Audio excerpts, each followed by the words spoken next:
Chapter 3. The Core of Ego. Most people are so completely identified with the voice in the head, the incessant stream of involuntary and compulsive thinking and the emotions that accompany it, that we may describe them as being possessed by their mind. As long as you are completely unaware of this, you take the thinker to be who you are.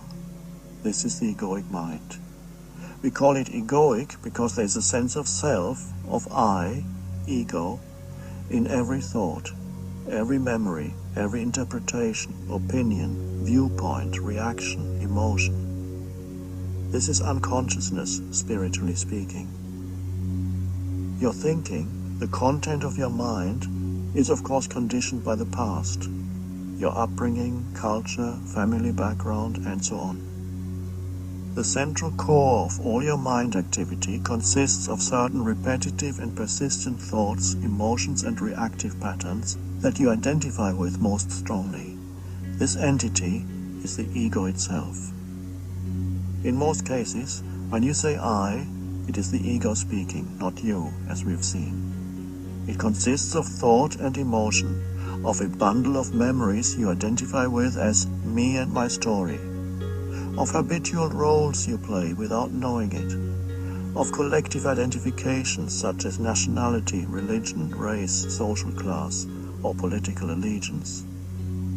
It also contains personal identifications, not only with possessions, but also with opinions, external appearance, long-standing resentments, or concepts of yourself as better than or not as good as others, as a success or failure. The content of the ego varies from person to person, but in every ego the same structure operates. In other words, egos only differ on the surface. Deep down, they are all the same. In what way are they the same? They live on identification and separation. When you live through the mind-made self comprised of thought and emotion that is the ego, the basis for your identity is precarious because thought and emotion are by their very nature ephemeral, fleeting. So every ego is continuously struggling for survival, trying to protect and enlarge itself. To uphold the I thought, it needs the opposite thought of the other. The conceptual I cannot survive without the conceptual other. The others are most other when I see them as my enemies. At one end of the scale of this unconscious egoic pattern lies the egoic compulsive habit of fault-finding and complaining about others. Jesus referred to it when he said, "Why do you see the speck that is in your brother's eye, but do not notice the log that is in your own eye?" At the other end of the scale, there is physical violence between individuals and warfare between nations. In the Bible, Jesus' question remains unanswered, but the answer is, of course, because when I criticize or condemn another, it makes me feel bigger, superior. Complaining and resentment. Complaining is one of the ego's favorite strategies for strengthening itself. Every complaint is a little story the mind makes up that you completely believe in. Whether you complain aloud or only in thought makes no difference. Some egos that perhaps don't have much else to identify with easily survive on complaining alone. When you are in the grip of such an ego, complaining, especially about other people, is habitual and of course unconscious, which means you don't know what you're doing. Applying negative mental labels to people either to their face or more commonly when you speak about them to others, or even just think about them, is often part of this pattern. Name-calling is the crudest form of such labeling and of the ego's need to be right and triumph over others. Jerk, bastard, bitch, all definitive pronouncements that you can't argue with. On the next level down on the scale of unconsciousness, you have shouting and screaming, and not much below that, physical violence. Resentment is the emotion that goes with complaining and the mental labeling of people and adds even more energy to the ego. Resentment means to feel bitter, indignant, aggrieved, or offended. You resent other people's greed, their dishonesty, their lack of integrity, what they are doing, what they did in the past, what they said, what they failed to do, what they should or shouldn't have done. The ego loves it. Instead of overlooking unconsciousness in others, you make it into their identity. Who is doing that?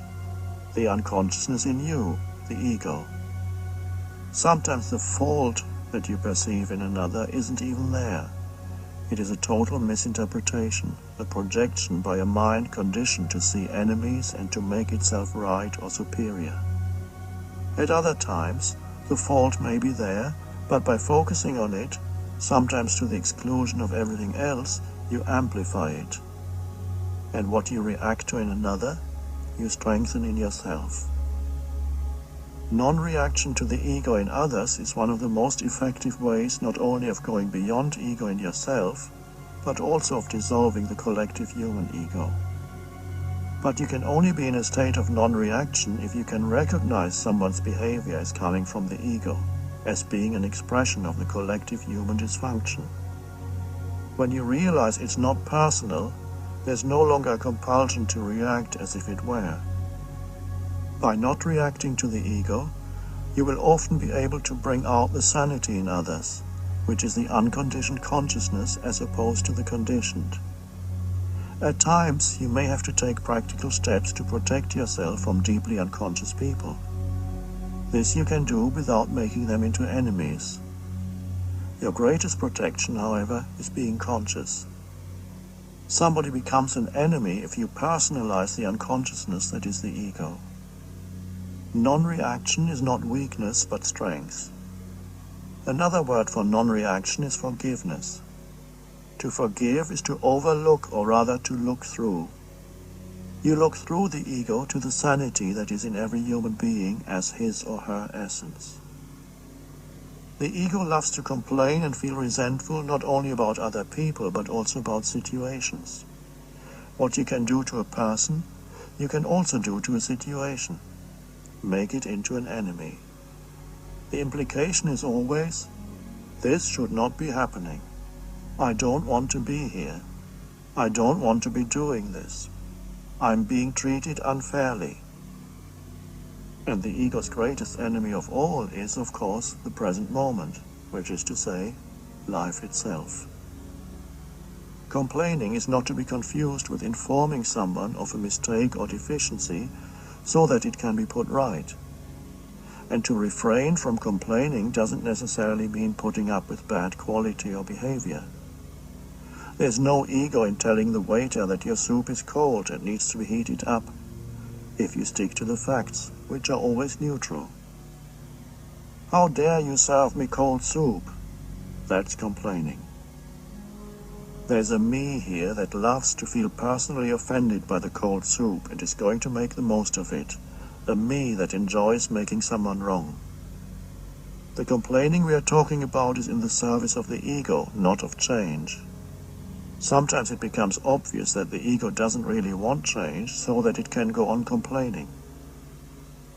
See if you can catch, that is to say notice, the voice in the head, perhaps in the very moment it complains about something, and recognize it for what it is, the voice of the ego. No more than a conditioned mind pattern, a thought. Whenever you notice that voice, you will also realize that you are not the voice, but the one who is aware of it. In fact, you are the awareness that is aware of the voice. In the background, there's the awareness. In the foreground, there's the voice, the thinker. In this way, you're becoming free of the ego, free of the unobserved mind. The moment you become aware of the ego in you, it is strictly speaking no longer the ego, but just an old conditioned mind pattern. Ego implies unawareness. Awareness and ego cannot coexist. The old mind pattern or mental habit may still survive and reoccur for a while because it has the momentum of thousands of years of collective human unconsciousness behind it. But every time it is recognized, it is weakened. Reactivity and grievances. Whereas resentment is often the emotion that goes with complaining, it may also be accompanied by a stronger emotion such as anger or some other form of upset. In this way, it becomes more highly charged energetically. Complaining then turns into reactivity, another of the ego's ways of strengthening itself. There are many people who are always waiting for the next thing to react against, to feel annoyed or disturbed about, and it never takes long before they find it. "This is an outrage," they say. "How dare you? I resent this." They are addicted to upset and anger as others are to a drug. Through reacting against this or that, they assert and strengthen their feeling of self. A long-standing resentment is called a grievance. To carry a grievance is to be in a permanent state of against, and that is why grievances constitute a significant part of many people's ego. Collective grievances can survive for centuries in the psyche of a nation or tribe and fuel a never-ending cycle of violence. A grievance is a strong negative emotion connected to an event in the sometimes distant past that is being kept alive by compulsive thinking, by retelling the story in the head or out loud of what someone did to me or what someone did to us. A grievance will also contaminate other areas of your life. For example, while you think about and feel your grievance, its negative emotional energy can distort your perception of an event that is happening in the present, or influence the way in which you speak or behave towards someone in the present. One strong grievance is enough to contaminate large areas of your life and keep you in the grip of the ego. It requires honesty to see whether you still harbor grievances, whether there is someone in your life you have not completely forgiven, an enemy. If you do, become aware of the grievance both on the level of thought as well as emotion. That is to say, be aware of the thoughts that keep it alive, and feel the emotion that is the body's response to those thoughts. Don't try to let go of the grievance. Trying to let go, to forgive, does not work. Forgiveness happens naturally when you see that it has no purpose other than to strengthen a false sense of self, to keep the ego in place. The seeing is freeing. Jesus' teaching to forgive your enemies is essentially about the undoing of one of the main egoic structures in the human mind. The past has no power to stop you from being present now. Only your grievance about the past can do that. And what is a grievance? The baggage of old thought and emotion. Being right, making wrong. Complaining as well as fault-finding and reactivity strengthen the ego's sense of boundary and separateness on which its survival depends. But they also strengthen the ego in another way by giving it a feeling of superiority on which it thrives. It may not be immediately apparent how complaining, say about a traffic jam, about politicians, about the greedy wealthy or the lazy unemployed, or your colleagues or ex-spouse, men or women, can give you a sense of superiority. Here's why. When you complain, by implication you are right, and the person or situation you complain about or react against is wrong. There's nothing that strengthens the ego more than being right. Being right is identification with a mental position, a perspective, an opinion, a judgment, a story.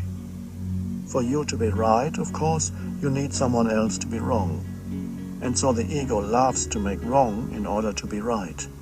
In other words, you need to make others wrong in order to get a stronger sense of who you are. Not only a person, but also a situation can be made wrong through complaining and reactivity, which always implies that this should not be happening. Being right places you in a position of imagined moral superiority in relation to the person or situation that is being judged and found wanting.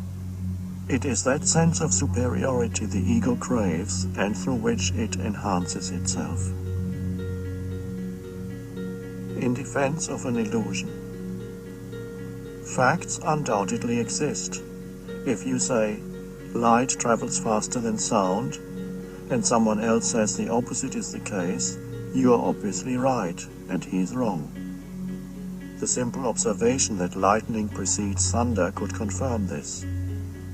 So not only are you right, but you know you're right. Is there any ego involved in this? Possibly, but not necessarily.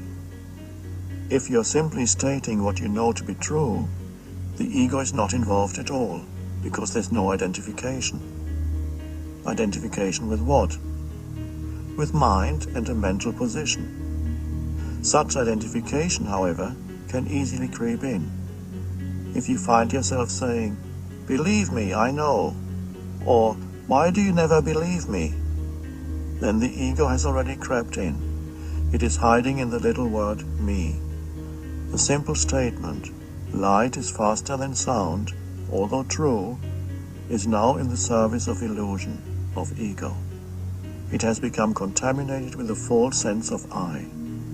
It has become personalized, turned into a mental position. The I feels diminished or offended because somebody doesn't believe what I said. Ego takes everything personally. Emotion arises, defensiveness, perhaps even aggression. Are you defending the truth? No. The truth, in any case, needs no defense. The light or sound does not care about what you or anybody else thinks. You are defending yourself, or rather the illusion of yourself, the mind-made substitute. It would be even more accurate to say that the illusion is defending itself. If even the simple and straightforward realm of facts can lend itself to egoic distortion and illusion, how much more so the less tangible realm of opinions, viewpoints and judgments, all of them thought forms that can easily become infused with a sense of I. Every ego confuses opinions and viewpoints with facts. Furthermore, it cannot tell the difference between an event and its reaction to that event. Every ego is a master of selective perception and distorted interpretation. Only through awareness, not through thinking, can you differentiate between fact and opinion. Only through awareness are you able to see, there's the situation, and here's the anger I feel about it, and then realize there are other ways of approaching the situation, other ways of seeing it and dealing with it. Only through awareness can you see the totality of the situation or person instead of adopting one limited perspective. Truth, relative or absolute. Beyond the realm of simple and verifiable facts, the certainty that I am right and you are wrong is a dangerous thing in personal relationships as well as in interactions between nations, tribes, religions, and so on. But if the belief I am right, you are wrong is one of the ways in which the ego strengthens itself, if making yourself right and others wrong is a mental dysfunction that perpetuates separation and conflict between human beings, does that mean there's no such thing as right or wrong behavior, action or belief? And wouldn't that be the moral relativism that some contemporary Christian teachings see as the great evil of our times? The history of Christianity is of course a prime example of how the belief that you are in sole possession of the truth, that is to say right, can corrupt your actions and behavior to the point of insanity. For centuries, torturing and burning people alive if their opinion diverged even in the slightest from church doctrine or narrow interpretations of scripture, the truth, was considered right because the victims were wrong. They were so wrong that they needed to be killed. The truth was considered more important than human life. And what was the truth? The story you had to believe in, which means a bundle of thoughts. The 1 million people that mad dictator Pol Pot of Cambodia ordered killed included everybody who wore glasses. Why? To him, the Marxist interpretation of history was the absolute truth, and according to his version of it, those who wore glasses belonged to the educated class, the bourgeoisie, the exploiters of the peasants. They needed to be eliminated to make room for a new social order. His truth also was a bundle of thoughts. The Catholic and other churches are actually correct when they identify relativism, the belief that there is no absolute truth to guide human behavior, as one of the evils of our times. But you won't find absolute truth if you look for it where it cannot be found, in doctrines, ideologies, sets of rules or stories. What do all of these have in common? They are made up of thought. Thought can at best point to the truth, but it never is the truth. That's why Buddhists say, the finger pointing to the moon is not the moon. All religions are equally false and equally true, depending on how you use them. You can use them in the service of the ego, or you can use them in the service of the truth. If you believe only your religion is the truth, you are using it in the service of the ego. Used in such a way, religion becomes ideology and creates an illusory sense of superiority, as well as division and conflict between people. In the service of the truth, religious teachings represent signposts or maps left behind by awakened humans to assist you in spiritual awakening, that is to say, in becoming free of identification with form. There's only one absolute truth, and all other truths emanate from it. When you find that truth, your actions will be in alignment with it. Human action can reflect the truth, or it can reflect illusion. Can the truth be put into words? Yes, but the words are, of course, not it. They only point to it. The truth is inseparable from who you are. Yes, you are the truth. If you look for it elsewhere, you will be deceived every time. The very being that you are is truth.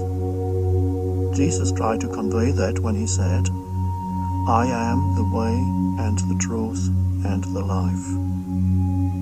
These words uttered by Jesus are one of the most powerful and direct pointers to the truth, if understood correctly. If misinterpreted, however, they become a great obstacle. Jesus speaks of the innermost I am, the essence identity of every man and woman, every life form in fact. He speaks of the life that you are. Some Christian mystics have called it the Christ within. Buddhists call it your Buddha nature. For Hindus, it is Atman, the indwelling God. When you are in touch with that dimension within yourself, and being in touch with it is your natural state, not some miraculous achievement, all your actions and relationships will reflect the oneness with all life that you sense deep within. This is love. Laws, commandments, rules, and regulations are necessary for those who are cut off from who they are, the truth within. They prevent the worst excesses of the ego, and often they don't even do that. Love and do what you will, said St. Augustine. Words cannot get much closer to the truth than that. The ego is not personal. On a collective level, the mindset we are right and they are wrong is particularly deeply entrenched in those parts of the world where conflict between two nations, races, tribes, religions or ideologies is long-standing, extreme and endemic. Both sides of the conflict are equally identified with their own perspective, their own story, that is to say, identified with thought. Both are equally incapable of seeing that another perspective, another story, may exist and also be valid. Israeli writer Halevi speaks of the possibility of accommodating a competing narrative, but in many parts of the world, people are not yet able or willing to do that. Both sides believe themselves to be in possession of the truth. Both regard themselves as victims and the other as evil. And because they have conceptualized and thereby dehumanized the other as the enemy, they can kill and inflict all kinds of violence on the other, even on children, without feeling their humanity and suffering. They become trapped in an insane spiral of perpetration and retribution, action and reaction. Here it becomes obvious that the human ego in its collective aspect as us against them is even more insane than the me, the individual ego, although the mechanism is the same. By far the greater part of violence that humans have inflicted on each other is not the work of criminals or the mentally deranged, but of normal, respectable citizens in the service of the collective ego. One can go so far as to say that on this planet, normal equals insane. What is it that lies at the root of this insanity? Complete identification with thought and emotion, that is to say, ego. Greed, selfishness, exploitation, cruelty and violence are still all pervasive on this planet. When you don't recognize them as individual and collective manifestations of an underlying dysfunction or mental illness, you fall into the error of personalizing them. You construct a conceptual identity for an individual or group and you say, this is who he is, this is who they are. When you confuse the ego that you perceive in others with their identity, it is the work of your own ego that uses this misperception to strengthen itself through being right and therefore superior, and through reacting with condemnation, indignation and often anger against the perceived enemy. All this is enormously satisfying to the ego. It strengthens the sense of separation between yourself and the other, whose otherness has become magnified to such an extent that you can no longer feel your common humanity, nor the rootedness in the one life that you share with each human being, your common divinity. The particular egoic patterns that you react to most strongly in others and misperceive as their identity tend to be the same patterns that are also in you, but that you are unable or unwilling to detect within yourself.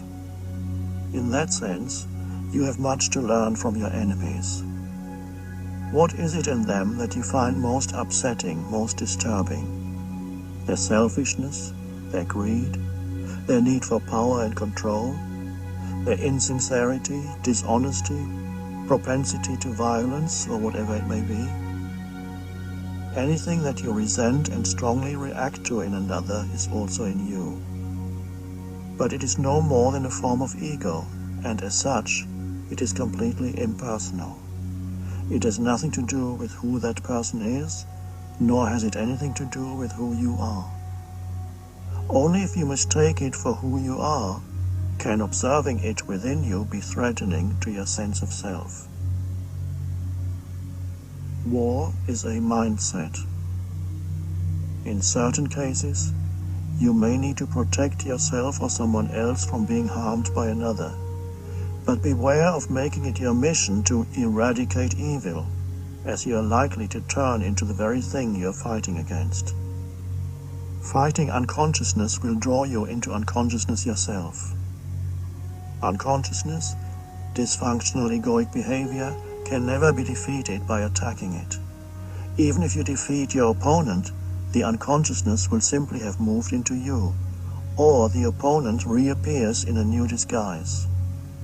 Whatever you fight, you strengthen, and what you resist persists.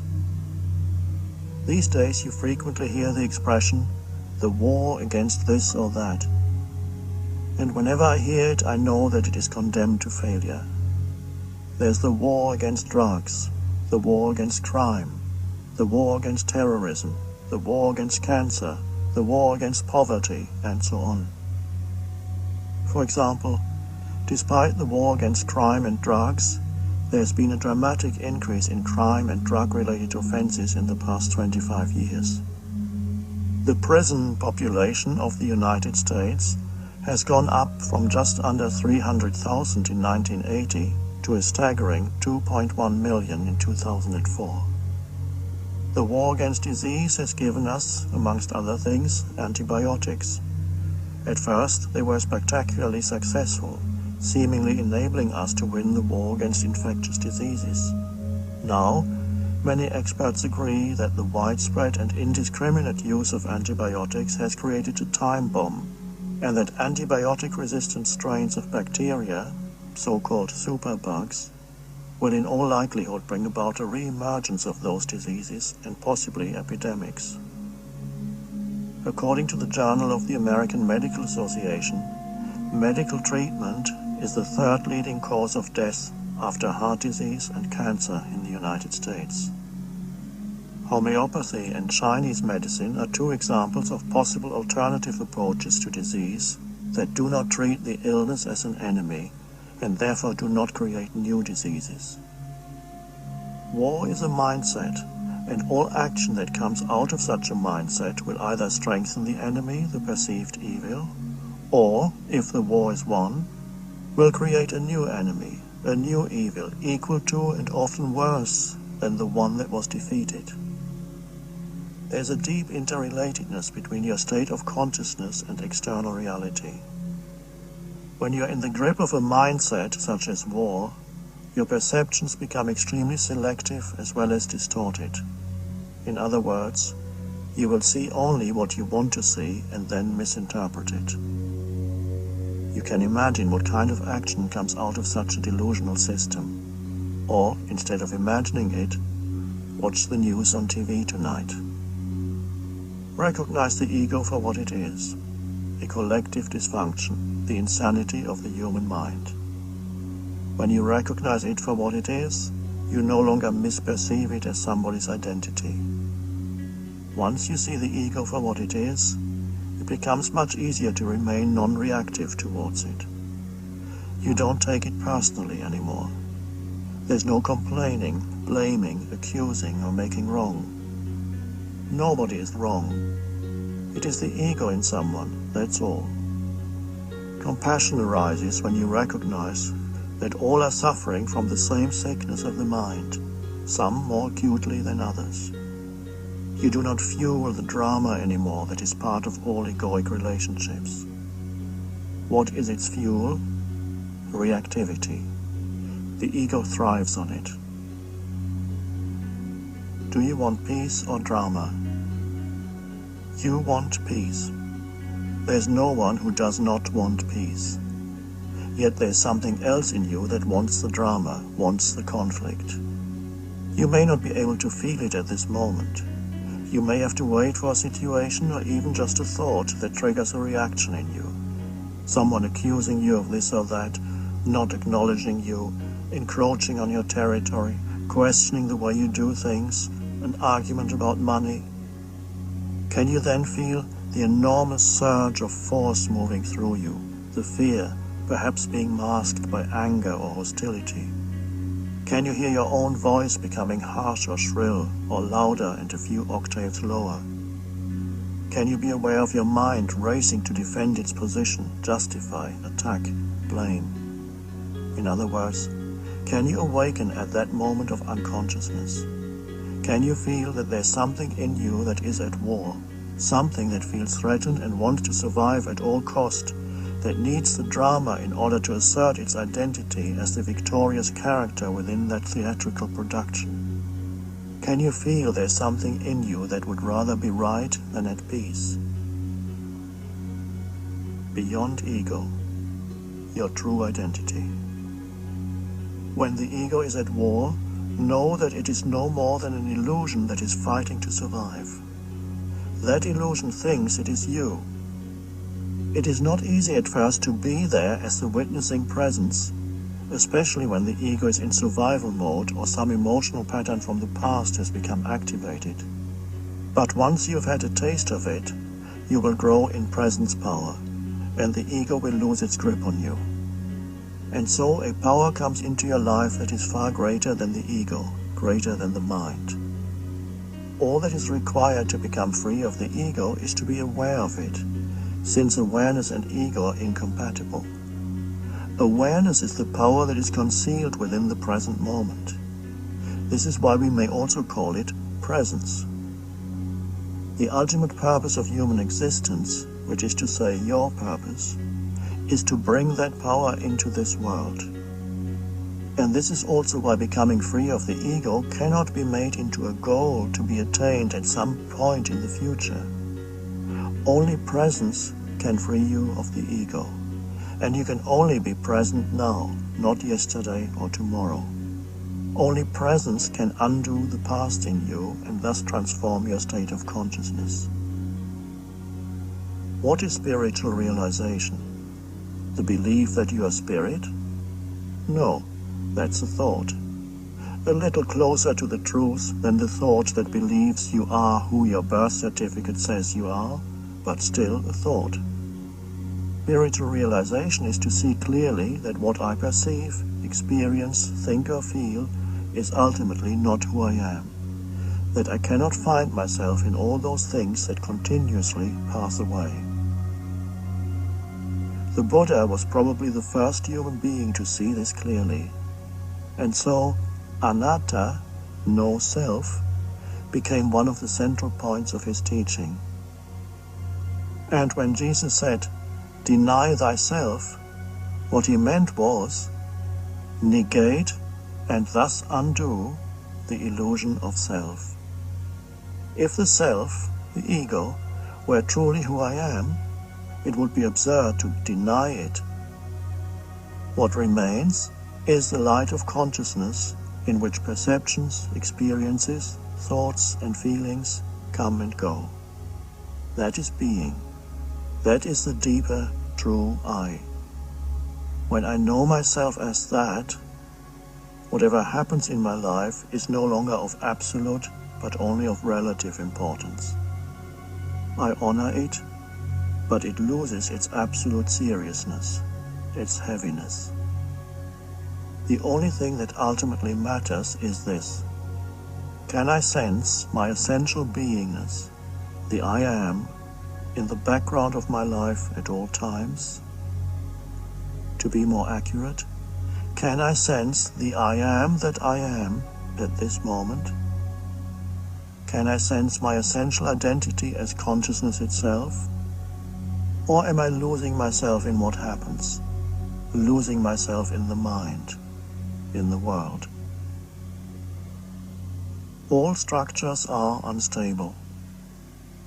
Whatever form it takes, the unconscious drive behind ego is to strengthen the image of who I think I am, the phantom self that came into existence when thought, a great blessing as well as a great curse, began to take over and obscured the simple yet profound joy of connectedness with being, the source, God.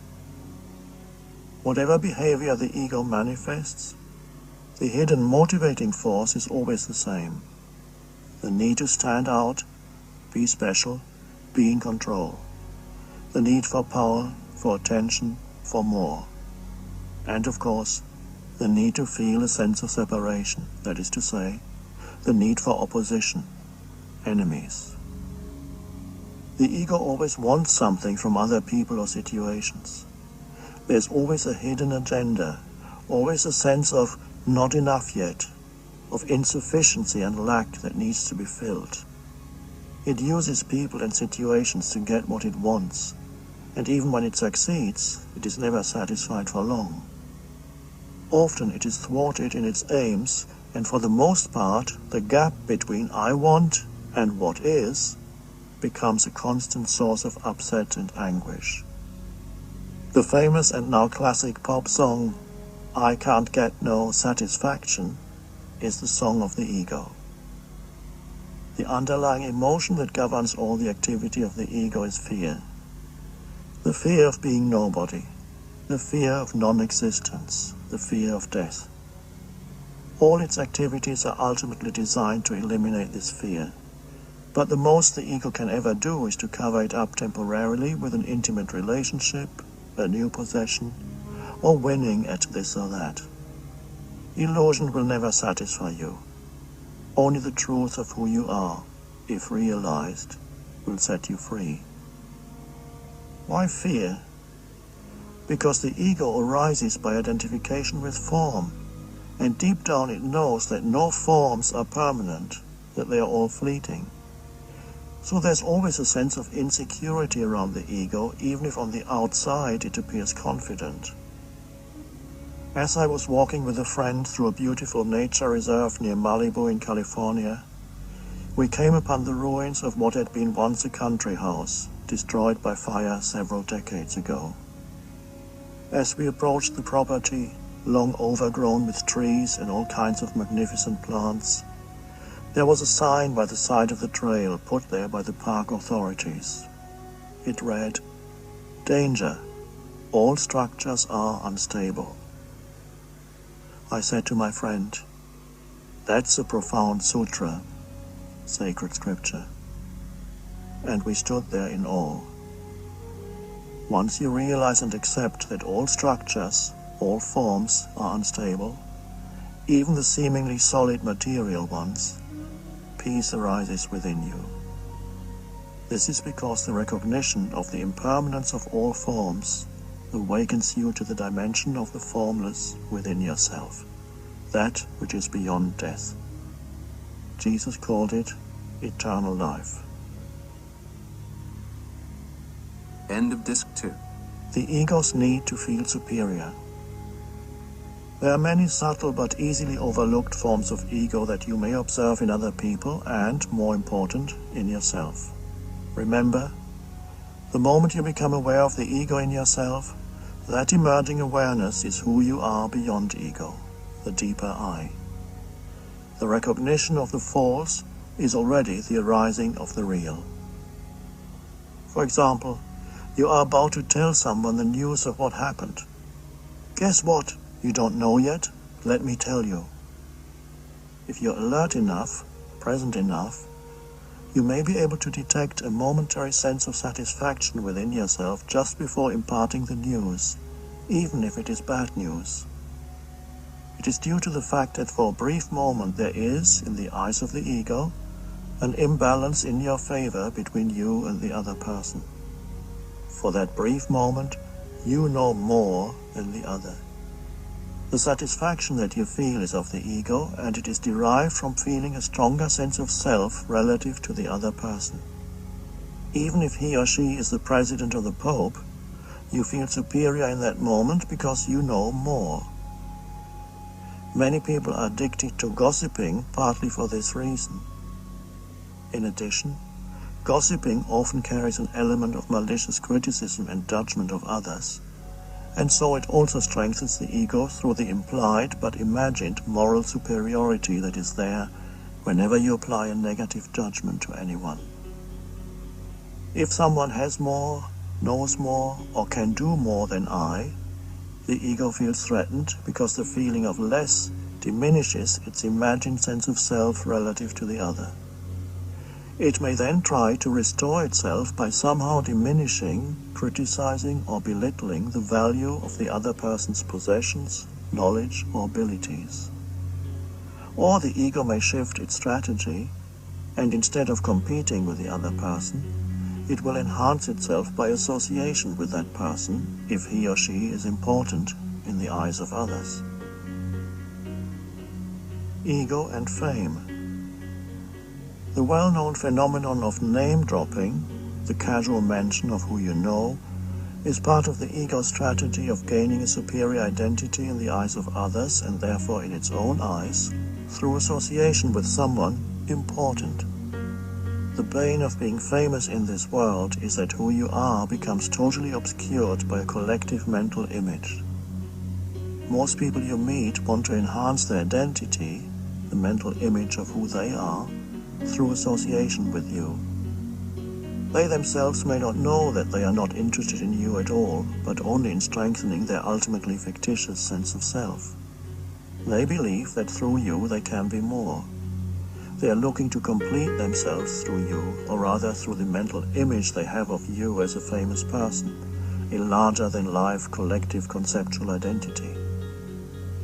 The absurd overvaluation of fame is just one of the many manifestations of egoic madness in our world. Some famous people fall into the same error and identify with the collective fiction, the image people and the media have created of them, and they begin to actually see themselves as superior to ordinary mortals. As a result, they become more and more alienated from themselves and others, more and more unhappy, more and more dependent on their continuing popularity. Surrounded only by people who feed their inflated self-image, they become incapable of genuine relationships. Albert Einstein, who was admired as almost superhuman and whose fate it was to become one of the most famous people on the planet, never identified with the image the collective mind had created of him. He remained humble, egoless.